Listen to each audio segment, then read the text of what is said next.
బేబీజీ అమరావతి వెంచర్లో freedom from registration charges జనవరి 26 వరకు మాత్రమే. కాల్ 04069032244. అందరికీ నమస్కారం.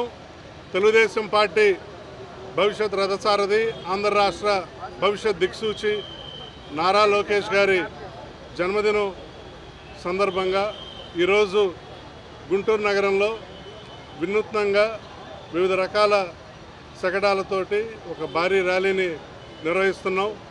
నారా లోకేష్ గారు తెలుగుదేశం పార్టీ జాతీయ ప్రధాన కార్యదర్శిగా, మంగళగిరి శాసనసభ్యులుగా, విద్యాశాఖ మంత్రిగా, హెచ్ఆర్డీ అండ్ ఐటీ మినిస్టర్గా ఆయన నిర్వహిస్తున్న అన్ని బాధ్యతలను అత్యంత సమర్థవంతంగా నిర్వహిస్తూ ఆయన సాధించిన విజయాలు, చేసిన ప్రగతి, చేసిన అభివృద్ధిని కళ్ళకు కట్టినట్టు చెప్పే విధంగా, ప్రజలందరికీ తెలియజేసే విధంగా వివిధ రకాల ఈ శకటాల్లో ఆయన చేపట్టిన అన్ని బాధ్యతలు, అన్ని రంగాల్లో కూడా వారు ఏ విధంగా మార్పులు తీసుకొచ్చారు, ఎంత అభివృద్ధి చేశారు అనేది ఈ శకటాల రూపంలో వివరిస్తున్నాం.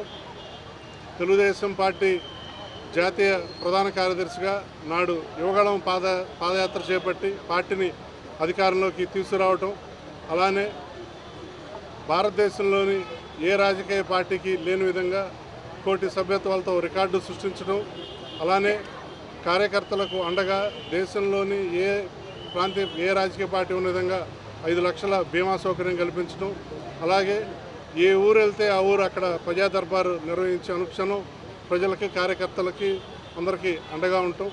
ఇంకో పక్క మంగళగిరి శాసనసభ్యులుగా 39 సంవత్సరాలుగా గెలవని చోట పోటీ చేసి 91,000 మెజారిటీతోటి అఖండ విజయం సాధించి మంగళగిరిని అన్ని రంగాల్లో బహుముఖంగా అభివృద్ధి చేస్తూ లైబ్రరీలు, స్కూల్స్, పార్కులు, హాస్పిటల్స్, ఇట్లా అన్ని మౌలిక సదుపాయాలతోటి, అలానే ఉద్యోగాల ఉపాధితోటి మంగళగిరిని రాష్ట్రంలోనే ఒక మోడల్ కాన్స్టిట్యున్సీగా అభివృద్ధి చేస్తున్నారు. ఇంకో పక్క విద్యాశాఖ మంత్రిగా అధికారం చేపట్టిన సంవత్సరంలోనే ఒక మెగా డిఎస్సీని పెట్టి 16,000 ప్రభుత్వ టీచర్ ఉద్యోగాలని భర్తీ చేయడం జరిగింది. అలానే విద్యాశాఖలో ఎన్నో సంస్కరణలు, ఎన్నో మార్పులు తీసుకొచ్చారు. పేరెంట్స్ టీచర్ మీట్ అని చెప్పేసి ఎక్కడా లేని విధంగా టీచర్లకి అలానే పేరెంట్స్కి ఒక అనుసంధానం ఏర్పాటు చేయటం, అలానే పిల్లలకి ఓన్లీ చదువుల్లోనే కాదు వాళ్ళు క్రీడల్లోనూ, కళల్లోనూ అన్నింటిలోనూ ఉండాలి అని చెప్పేసి ప్రతి శనివారం నో బ్యాక్ డే అని చెప్పేసి తీసుకురావటం, అలాగే ప్రతి నియోజకవర్గంలో కూడా ఒక ఇంటర్నేషనల్ స్థాయిలో ఒక మోడల్ స్కూల్ని ఏర్పాటు చేయటం, అలానే ఇంటర్ విద్యార్థులకి మధ్యాహ్న భోజనాన్ని ప్రవేశపెట్టడం, అలాగే పోటీ పరీక్షలకు వెళ్ళే వాళ్ళకి ఉచిత మెటీరియల్, అలానే ట్రైనింగ్ కోర్సులు ఉచితంగా ఇవ్వటం, ఎన్నెన్నో విద్యాపరంగా ఎన్నో మార్పులు, సంస్కరణలు తీసుకొస్తూ ఉన్నారు. అలానే ఇంకో పక్క రియల్ టైం గవర్నెన్స్ మినిస్టర్గా ప్రభుత్వ సేవలు ప్రజలకి అందే విధంగా వాట్సాప్ గవర్నెన్స్ని తీసుకొచ్చి ప్రభుత్వ సేవలను ప్రజలు ఫోన్ ద్వారా జస్ట్ ఒక బటన్ ద్వారా వాళ్ళు సేవలు పొందే ఒక వినూత్నమైన ఆలోచన నారా లోకేష్ గారు తీసుకొచ్చారు. ఇది ప్రపంచంలో ఎవరు కూడా, ఏ ప్రభుత్వం కూడా ఇంప్లిమెంట్ చేయట్లేదు ఈ వాట్సాప్ గవర్నెన్స్ని. ఇంకో పక్క హెచ్ఆర్డీ అండ్ ఐటీ మినిస్టర్గా మన రాష్ట్రంలో 20 లక్షల ఉద్యోగాలే కల్పనే ధ్యేయంగా వారు నిరంతరం శ్రమిస్తూ అనేక కంపెనీలను ఇక్కడ తీసుకొస్తున్నారు. ప్రపంచ ప్రఖ్యాత గూగుల్ కంపెనీ $15 బిలియన్ ఇక్కడ మన రాష్ట్రంలో పెట్టుబడులు పెడుతోంది. గూగుల్ బాటలోనే Microsoft, IBM, TCS, Cognizant, Accenture వంటి అనేక కంపెనీలు ఇక్కడ పెద్ద ఎత్తున పెట్టుబడులు పెడుతున్నాయి. ఇంకో పక్క త్వరలో క్వాంటమ్ వ్యాలీ రాబోతుంది. క్వాంటమ్ కంప్యూటింగ్కి మన ఆంధ్ర రాష్ట్రం దిక్సూచిగా ఉండబోతుంది.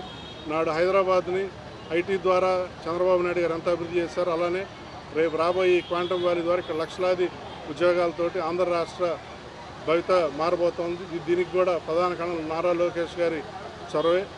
నారా లోకేష్ గారు ఇన్ని బాధ్యతల్ని ఇంత సమర్థవంతంగా ఇంత తక్కువ సమయంలో నిర్వహిస్తూ తండ్రికి తగ్గ తనయుడిగా నారా చంద్రబాబు నాయుడు గారి అడుగుజాడల్లో, అట్లానే భారత ప్రధానమంత్రి నరేంద్ర మోడీ గారు, ఉప ముఖ్యమంత్రిగా పవన్ కళ్యాణ్ గారి మన్ననలు పొందుతూ దిగ్విజయంగా వారు ముందుకు సాగుతున్నారు.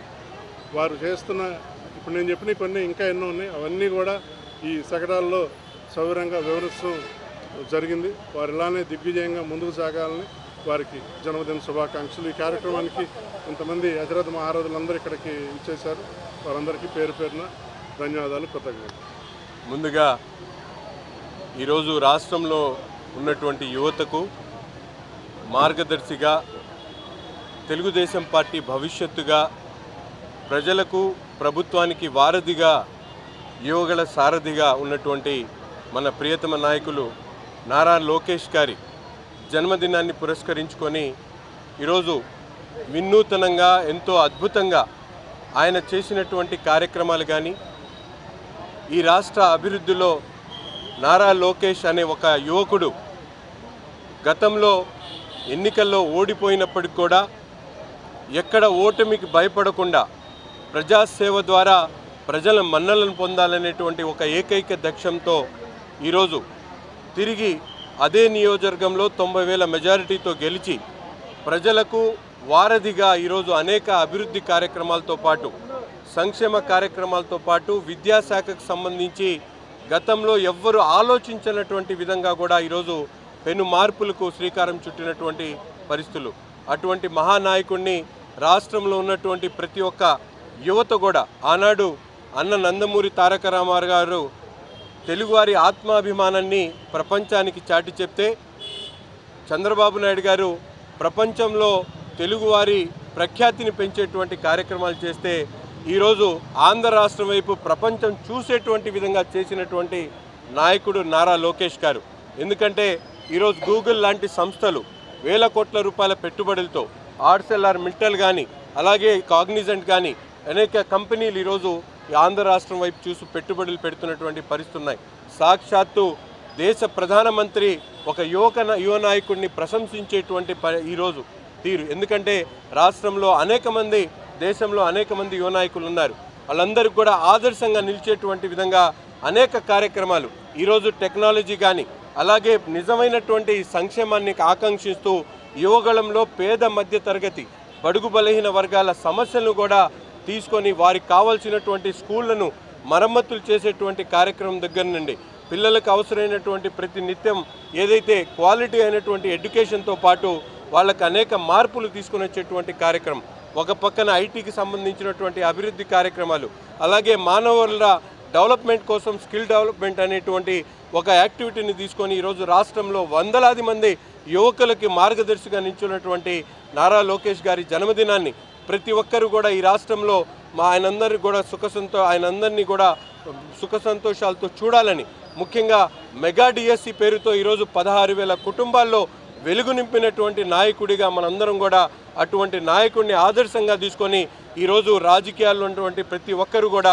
ముందుకు సాగాల్సినటువంటి అవసరం ఉందని చెప్పి ఈ సందర్భంగా తెలియజేస్తూ, ఇంత చక్కటి కార్యక్రమాన్ని తీసుకున్నటువంటి సోదరుడు మన్నవ మోహన్ కృష్ణ గారికి, ఏదో మామూలుగా బర్త్డేలు అంటే ఒక కేక్ కటింగ్ ద్వారా నిర్వహించేటువంటి బర్త్డేని ఒక వినూతనంగా, ఒక ఆలోచన పరంగా ప్రజలకు ఒక నాయకుడు చేస్తున్నటువంటి అభివృద్ధి కానీ, సంక్షేమం కానీ, ఆయన ప్రజల పట్ల ఆయనకున్నటువంటి అంకిత భావాన్ని నిరూపించేటువంటి విధంగా ఈ కార్యక్రమాన్ని తీసుకోవడం చాలా సంతోషం. తప్పకుండా ఇటువంటి కార్యక్రమాలన్నీ కూడా లోకేష్ గారి ఫాలోవర్స్ అందరూ కూడా తప్పకుండా చేయాలని చెప్పి మనస్ఫూర్తిగా కోరుకుంటూ లోకేష్ గారికి మరి మనస్ఫూర్తిగా హృదయపూర్వకమైనటువంటి జన్మదిన శుభాకాంక్షలు తెలుపుతా ఉన్నాం. గౌరవనీయులు నారా లోకేష్ గారి జన్మదినోత్సవాన్ని పురస్కరించుకొని ఈ జన్మదిన వేడుకలకు శ్రీకారం చుట్టినటువంటి Andhra Pradesh technology services corporation chairman Mannava Mohan Krishna గారికి మనస్ఫూర్తిగా అభినందనలు తెలియజేస్తా ఉన్నా. ఈరోజు నారా లోకేష్ గారు గత సంవత్సరన్నర కాలంలో వారి శాఖల పరంగా ఈ రాష్ట్రానికి అందించినటువంటి సేవల్ని శకటాల రూపంలో రూపొందించి ప్రజల్లోకి తీసుకెళ్ళడం అనేది ఎంతో అభినందనీయం. ప్రతి కార్యక్రమం కూడా ఇవాళ మనం చేసిన మంచిని ప్రజలకు తెలియజెప్పాల్సిన అవసరం ఉంది. ఆ చెప్పే విధానంలో ఒక్కొక్క రీతిన ఒక్కొక్కరు తీసుకెళ్తూ ఉంటారు. దానికి ఒక వినూత్నమైన రీతిలో ఇవాళ మన్నవ మోహన్ కృష్ణ గారు ప్రజల్లోకి కార్యక్రమాలు తీసుకెళ్తున్నారు. ప్రజలందరూ కూడా ఇవాళ నారా లోకేష్ గారి వైపు చూస్తూ ఉన్నారు. ఈ రాష్ట్ర ప్రజానీకం యావత్తు కూడా, ఎందుకంటే తెలుగుదేశం పార్టీ ఏర్పడి ఇప్పటికి 44 సంవత్సరాలు అయింది. ఎన్టీ రామారావు గారి నాయకత్వంలో 12 సంవత్సరాలు తెలుగుదేశం పార్టీ ముందుకు నడిచింది. అక్కడి నుంచి 32 సంవత్సరాలు చంద్రబాబు నాయుడు గారి నాయకత్వంలో ఇలా అప్రతిహతంగా పార్టీ ముందుకెళ్తా ఉంది. గత ఒక 5-6 సంవత్సరాలుగా నారా లోకేష్ గారు పార్టీ దైనందిన కార్యక్రమాలు అన్నీ కూడా ఆయన చేపట్టి ఒక వినూత్నమైన రీతిలో కార్యకర్తలకి అండగా నేనున్నాననే ఒక భరోసాని పార్టీ నుంచి కల్పిస్తూ ముందుకు తీసుకెళ్తున్నటువంటి పరిస్థితులు ప్రజలందరూ చూస్తూ ఉన్నారు. ముఖ్యంగా పార్టీ కార్యకర్తలు ఒక భరోసాతో ధైర్యంతో ఉన్నటువంటి పరిస్థితులు మనం అందరం చూసాం. 2019 నుంచి 24 వరకు జగన్మోహన్ రెడ్డి ముఖ్యమంత్రిగా ఉన్నప్పుడు చేసినటువంటి అరాచకాలన్నీ కూడా ఎదిరించి నిలబడ్డారు పార్టీ క్యాడర్. అంటే అది నారా లోకేష్ గారు ఇచ్చినటువంటి ధైర్యం, స్థైర్యం, వారు ఇచ్చినటువంటి భరోసా కూడా ప్రధాన కారణం అని చెప్పి ఈ సందర్భంగా తెలియజేస్తూ ఉన్నారు. వారు చివరిలో వారు తీసుకున్నటువంటి నిర్ణయం యువగళం పాదయాత్ర ద్వారా రాష్ట్ర వ్యాప్తంగా వారు పర్యటించిన విధానం, కార్యకర్తలను కలిసిన విధానం, కార్యకర్తలను ఎన్నికలకి కార్యోన్ముఖులు చేసిన విధానం మరి భారతదేశంలో ఉన్నటువంటి రాజకీయ పార్టీలు ఏ పార్టీకి కూడా తీసుకోని విధంగా ఒక యువనేత మనకు ఉన్నటువంటి ఒక ఆస్తి నారా లోకేష్ గారు. ఈ పార్టీకి దొరికినటువంటి ఒక ఆస్తి. అటువంటి నాయకత్వాన్ని మనం పటిష్టపరచుకోవాల్సిన అవసరం ఉంది. ఈ జన్మదినోత్సవం సందర్భంగా ప్రతి ఒక్కరు కూడా రాబోయే రోజుల్లో ఎన్నికలు అయినాయి, సంవత్సరాన్నర అయింది మనం అధికారంలోకి వచ్చి, రాబోయే ప్రతిరోజు కూడా రాజకీయాల్లో ఉన్నామంటే, ప్రజా జీవితంలో ఉన్నామంటే ప్రతిరోజు మనకు హార్డీలే. దాన్ని గుర్తుపెట్టుకొని అధికారంలో ఉంటే ఇంకా ఎక్కువ బాధ్యతాయుతంగా పనిచేయాల్సిన అవసరం ఉంది. అపోజిషన్లో అవహేళనలు, అరాచకాలు, అక్రమ కేసులు, జైళ్లు అన్నీ తట్టుకొని నిలబడ్డారు పార్టీ క్యాడర్. ఈరోజు అధికారంలో ఉన్నాం కాబట్టి ప్రభుత్వ కార్యక్రమాల్ని ప్రజల్లోకి నిరంతరాయంగా తీసుకెళ్తూ ప్రజల మద్దతు నిరంతరం పొందుతూ రాబోయే ఏ ఎన్నికలు వచ్చినా కూడా తెలుగుదేశం పార్టీ విజయలంక మోగించే విధంగా కార్యకర్తలు చైతన్యవంతం అయి పనిచేయాల్సిన అవసరం ఉంది. దానికి నారా లోకేష్ గారిని ఒక దిక్సూచిగా తీసుకొని వారిని ఆదర్శంగా తీసుకొని ముందుకు నడవాల్సిన అవసరం ఉంది. అప్పుడే మనం ఇటువంటి జన్మదినోత్సవ కార్యక్రమాల్ని చేసిన దానికి మనం కూడా సంతృప్తి చెందడానికి కానీ నాయకత్వం సంతృప్తి చెందడానికి కానీ అవకాశం ఉంటుందనేది ఈ సందర్భంగా తెలియజేస్తూ ఈ యువతరం అంతా కూడా లోకేష్ గారిని ఆదర్శంగా తీసుకొని పార్టీని రోజు రోజుకి పటిష్టవంతం చేయడంలో మీరందరూ భాగస్వాములు కావాలని చెప్పి మనస్ఫూర్తిగా కోరుకుంటూ ఈ కార్యక్రమాన్ని ఏర్పాటు చేసినటువంటి మోహన్ కృష్ణ గారికి అభినందనలు, అదేవిధంగా నారా లోకేష్ గారికి హృదయపూర్వక జన్మదిన శుభాకాంక్షలు తెలియజేస్తూ సెలవు తీసుకుంటా ఉన్నాం.